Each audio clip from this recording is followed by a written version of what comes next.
We've got another short talk and then one more long one. And Andrew here is clearly going to do another live demo, so wave the rubber chicken in the air and say the incantation so that nothing breaks. And he's going to talk to us about this rad little Verizon unit here. So let's give him a big party track welcome.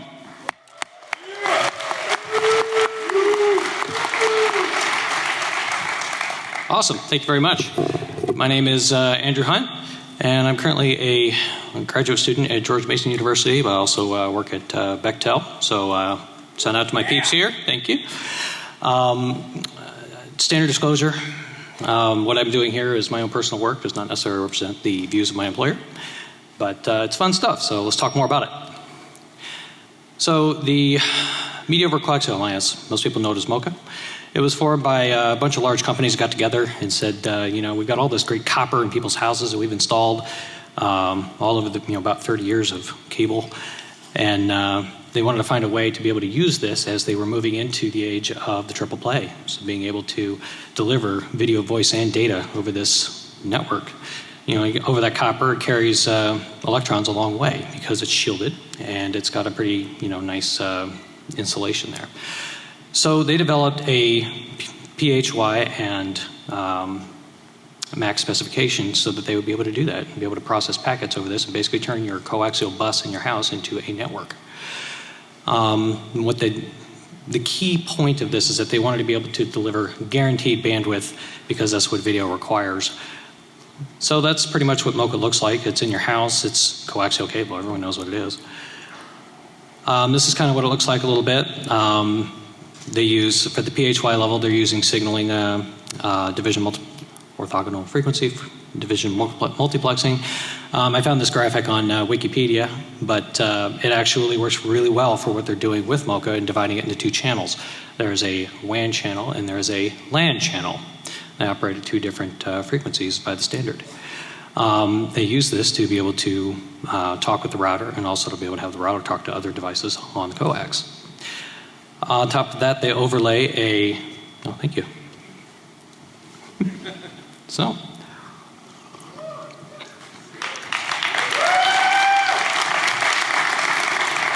Somebody's done their research with some pretty good shit. So, the MAC layer is basically over these channels are dividing it up by time. So they can create variable length frames. Which means that they can encapsulate things in them. That could be video, which has fairly big frames, but also Ethernet packets, Ethernet frames. They will encapsulate as well. And running at the standard 100 megabits per second PHY, they can guarantee a sustained rate of 54.65 megabits per second. So consider what your typical Ethernet looks like and the collisions that are going on there. That's actually very good throughput for a 100 megabit rate.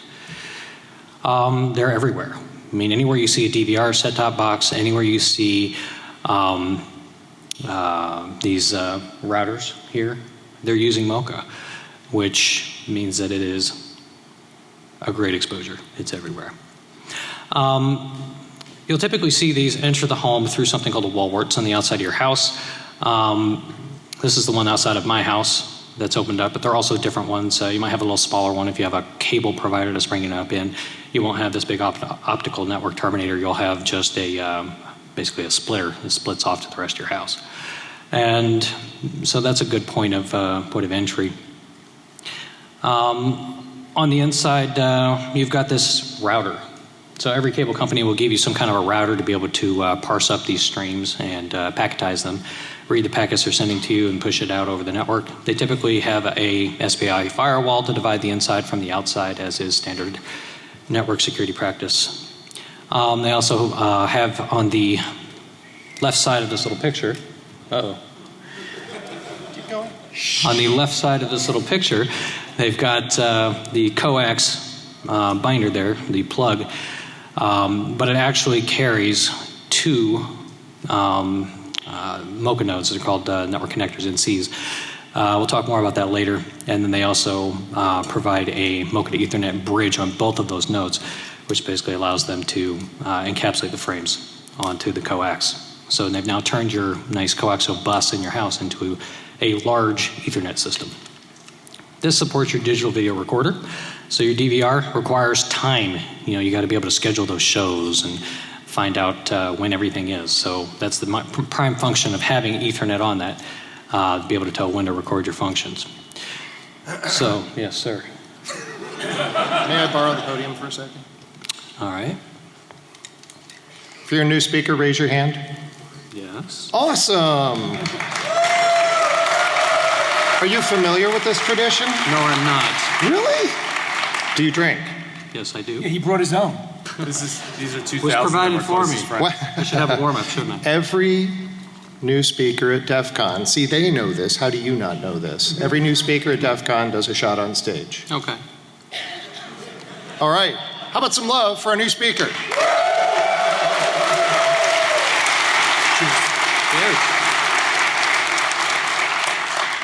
Congratulations. Quick shout out to the guys from Whiskey Pirates. They gave me this. Pretty awesome. I see we have a pirate in the audience. Tell him, tell him how you got it. They chained him to a radiator and had their way with him. Some kind of pirate. All right. Oh.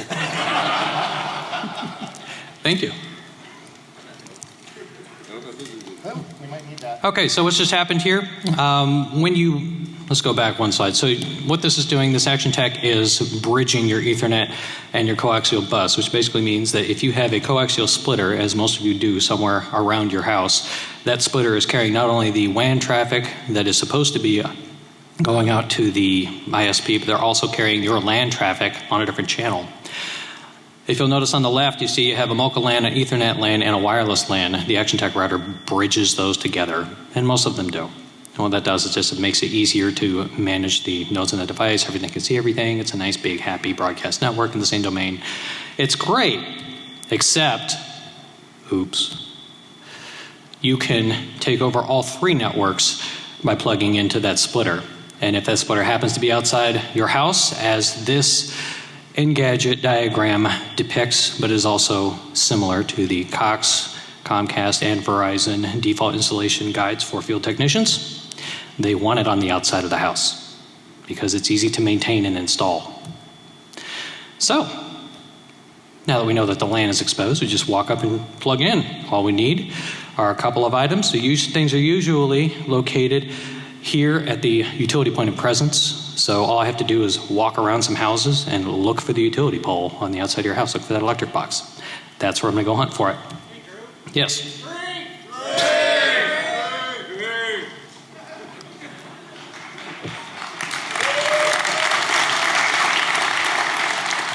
All right, so you'll need a couple of items and you'll be able to go on this fishing adventure.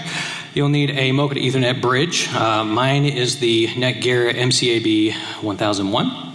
And then you'll need some RG6 coaxial cable and a greater than 1 gigahertz splitter line, or line splitter. You plug that in. I had to color invert this picture because it was almost impossible to see if you were just taking a picture of it. So I had to color invert it so you could see that X-ray image. It's hard to see when it has cover, which is great for us.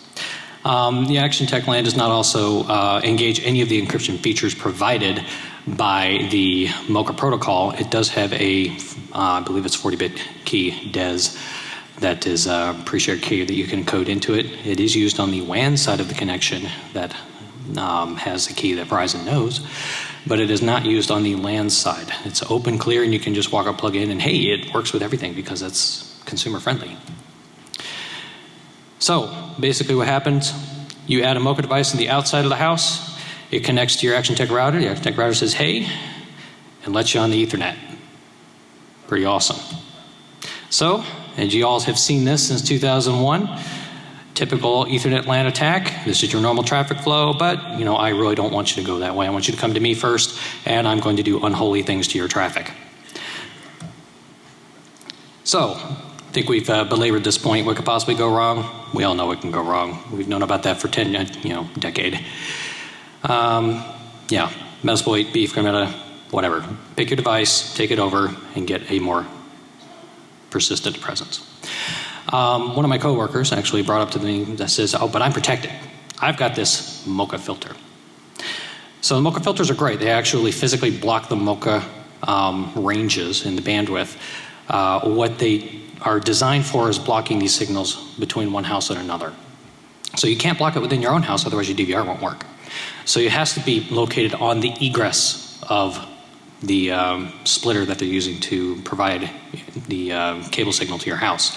That's usually on the outside of your house, but even if it's not, it's usually not in a place where you could divide the inside of your house from the outside of your house. Because if there is any cable exposed that is carrying your internal connection, all you have to do is splice it and you're done.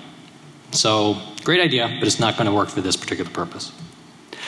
So the idea here is to be able to build a disposable attack unit. So yeah, we can walk up, yeah, if someone's going to find that laptop. So we need to build a disposable attack unit that's small, can hide under a bush, last forever, and allow you to walk away and go do your evil.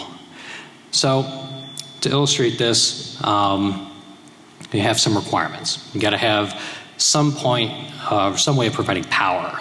You've got to be able to physically insert, or you demonstrated what that is, and you got to have some type of compute device to execute these attacks.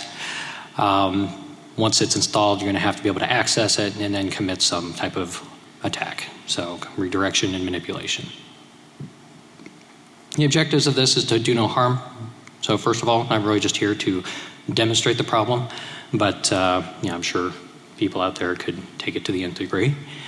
We want to use some standard tools. We do not want to expose ourselves by showing everyone our latest, greatest coding techniques so that we can be profiled and arrested. We want to use common stuff that everybody has. It needs to be updatable so we can change a few things or add new tools. It needs to be disposable so we don't care if we lose it. That basically means it has to be cheap and it has to be small and not too powerful, because if it's too powerful, it'll burn up all our battery before we've even gotten home.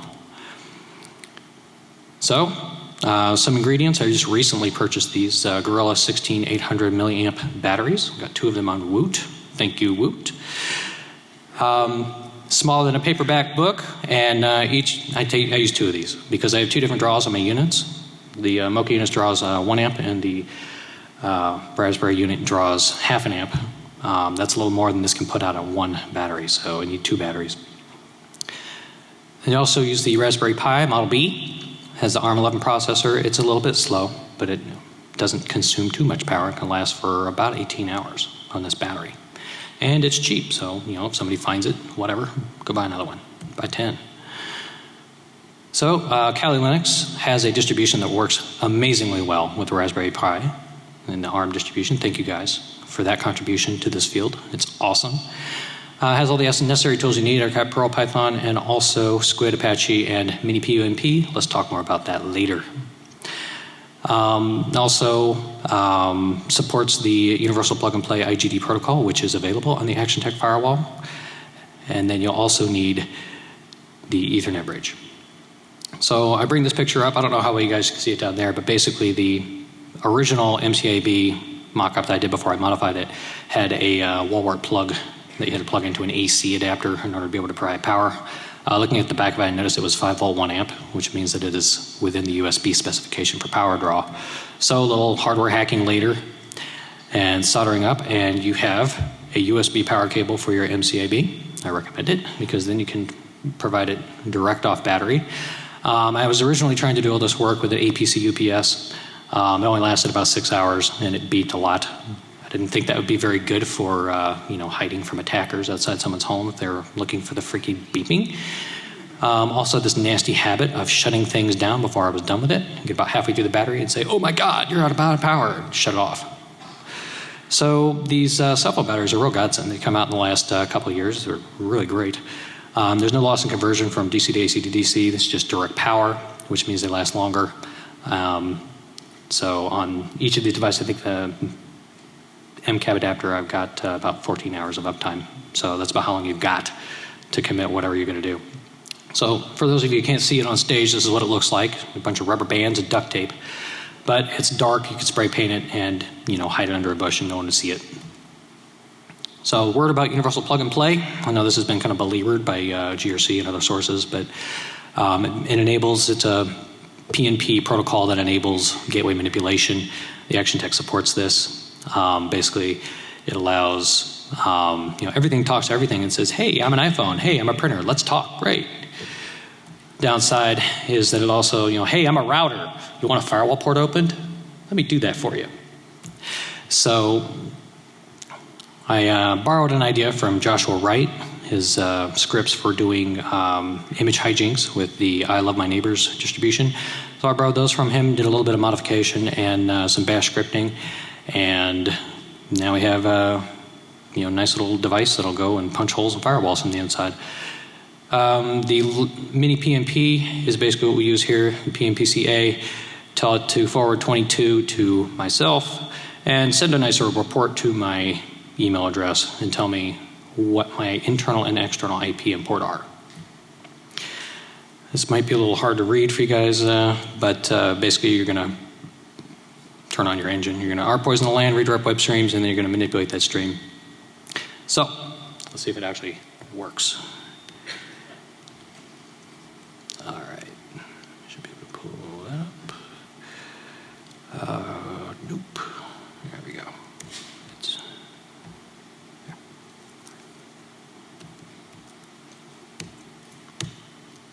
All right. The answer is no, because I'm in the wrong location.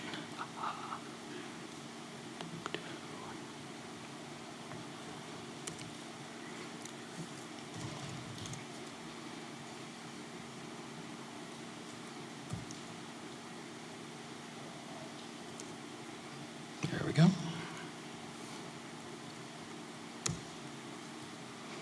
All right, so there's my MoCA device there at 192.63. Oh, doesn't like my key.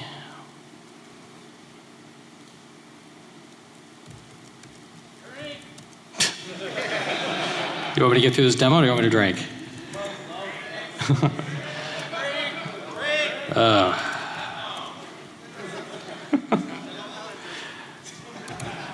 While this is loading up, I'll take a drink. All right. There we go.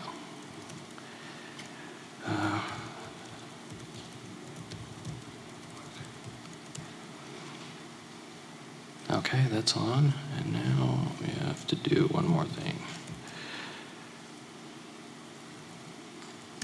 That one. All right, so let's see. RC local. So what that's doing is just going through its init sequence. Hey, I owe you a drink.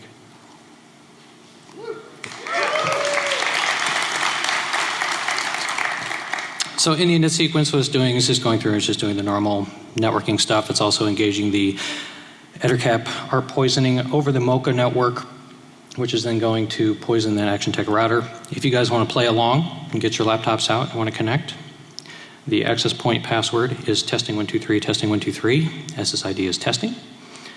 So go ahead and play with me. I don't see any takers. So anyway, we're getting to the end here. It's going through the setup sequence. It's going to engage the Squid engine and the web server. The web server basically provides the redirects, and Squid proxy is going to redirect to Perl, which is going to do the rewriting of the sequence to provide the redirects. Okay. Once this gets through, while that's going on, I can go ahead and show you this.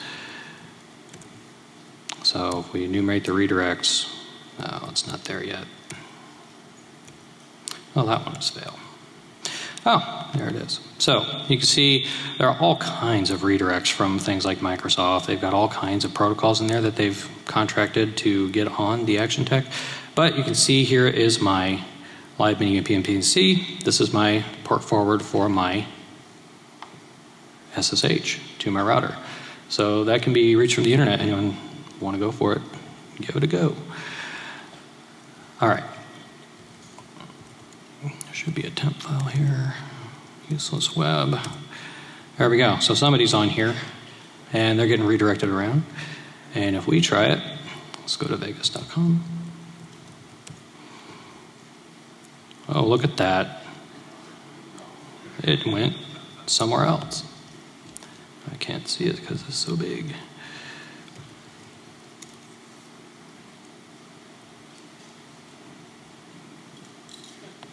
There we go. So anyway, not too exciting, but the entire point of this demonstration is to show that the MoCA network is exposed to the outside of your house, and anyone can walk up to it with no keys, can walk up and take over your network and do whatever unholy thing they want to do with you. So, I just have a couple wrap-up slides, and then we're out.